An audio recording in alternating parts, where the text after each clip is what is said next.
For now, though, we're going to return to the story that has really dominated the last week of politics, apart from same-sex marriage, of course, and that is the issue of Chinese influence and foreign influence in Australian political affairs. Joining me now live from Melbourne is the Labor MP Michael Danby, who has been talking about this issue long before it was politically fashionable to do so. Good afternoon, Michael.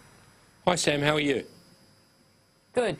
You must feel like a bloke who's been on a desert island for years and suddenly everyone's turned up and wants to talk about this issue. Why have you been so outspoken about foreign influence and China for so long? What's the problem here? Because for a lot of people, I think they're just waking up to it. I was the chairman of the Joint Committee Foreign Affairs, Defence and Trade, and had a number of, well, confrontations is putting it too strongly, but sort of very abrupt interventions by leading Chinese guests who came before our committee. And I follow international affairs very strongly, and I noticed the very rapid change in Chinese strategic behaviour, particularly in the South Pacific. So it's alarmed me, and I was in Tokyo recently and gave a speech at the Diet to the China Initiatives Conference about the growth in hard power of the Chinese Navy, Air Force. But most importantly, Sam, you're right, I'm not on the desert island anymore. One of the ways of decoupling Australia from the Western Alliance and the Five Eyes, I believe, that the government in Beijing sees is via this thing that's called now political interference, but it's donations, think tanks, pushing Australia into a more neutralist position. If you were a Chinese general, rather than fighting a war, you would much prefer one of your allies or your opponents to get out of the military business and get out of the alliance with the United States that they've been in for so long. So it's a much more intelligent way of having conflict with another country, and that is politically trying to shift them in a way that they'll no longer be a problem to you. Okay, and so you have been speaking out about this issue for a long time. Have you also been quietly observing with alarm China exerting influence in the Liberal Party and the Labor Party, in both the major political parties? Well, there's no secret about that. I've spoken out about it in Parliament a number of times, and you know, I've been intensively researching this and sharing it with journalists such as you and people from the Herald Sun and Fairfax. I think it's a legitimate issue of public debate. As far as I'm concerned, I want Australia to stay like it is, a great democratic country aligned with the rest of the democratic world.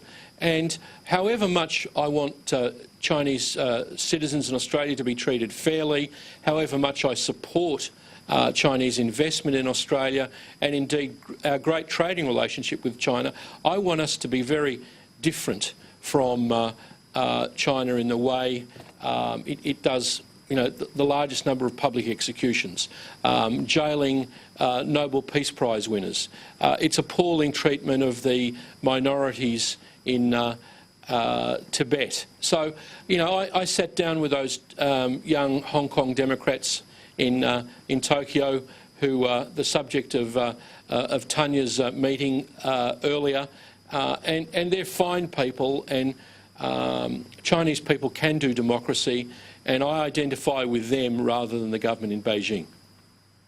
Okay, so in relation to what has been outlined in relation to Sam Dastyari, do you think that he is an innocent who has been a bit of a mug, or do you think, as Ross Babbage has suggested, that either wittingly or unwittingly he has become an agent of influence for China? Look, I think the first, Sam, I think he's got sucked into an area that he didn't know all that much about, and he's been punished for it by Bill and the leadership, and he's very aware of it. But there are much bigger fish in this debate, and you know, I think they should be criticised, both on our side, who are out of politics, like Bob Carr, the former foreign minister, to have him running a pro-Chinese think tank, ACRI, in Sydney, largely funded by Huang Jingmo, is a controversial thing at least. And Andrew Robb too, to have been the trade minister and then to start it on a major Beijing-based company's payroll the day after he finished, and having controversially have that same firm purchase the Port of Darwin for a bagatelle, $500 million for a 100-year lease. Sam, houses in Darwin in 80 years' time, 60 years' time, 50 years' time, are going to be more valuable, one house in Darwin, than the entire lease of the Port of Darwin. It's a real mug effort that the Northern Territory government went to, and I don't think the federal government should have agreed to it. It's all very well of Malcolm Turnbull to mock former President Obama when they met in Singapore at the Shangri-La conference and say, you should have read the Northern Territory news. Well, I'm telling you, in my opinion, I don't think, and I think most Australians don't think, we should have leased that Port of Darwin for right next to our military facility to a Chinese-owned company. So whose fault is that then? Who failed to deliver the oversight that should have been? I mean, I've had other people say to me as well, coalition people, that they think that that was a mistake. Whose fault is it? Well, clearly a greedy, short-sighted Northern Territory government, and frankly, the Prime Minister, Trade Minister, Foreign Minister should never have allowed that to happen.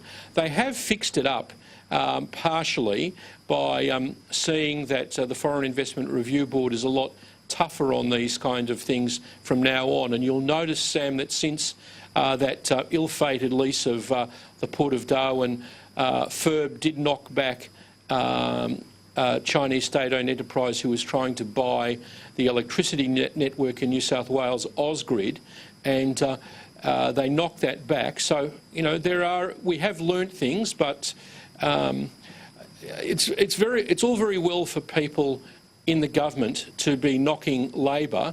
I remember when I was chasing the Prime Minister around when he was Communications Minister and trying to lease out the NBN, the spine of our communications network, to the very controversial company Huawei, a company that the economists described as the company that spooked the world.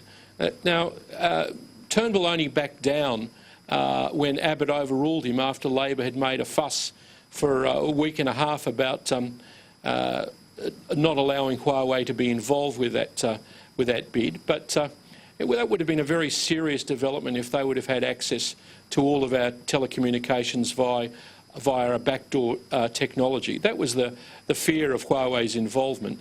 And you know, I also remember Julie Bishop and what I call the Secret Seven leading Liberal MPs who went off to Huawei and got their iPads, and we used to, you probably remember, we used to mock her at question time about whether she'd given up her Huawei iPad.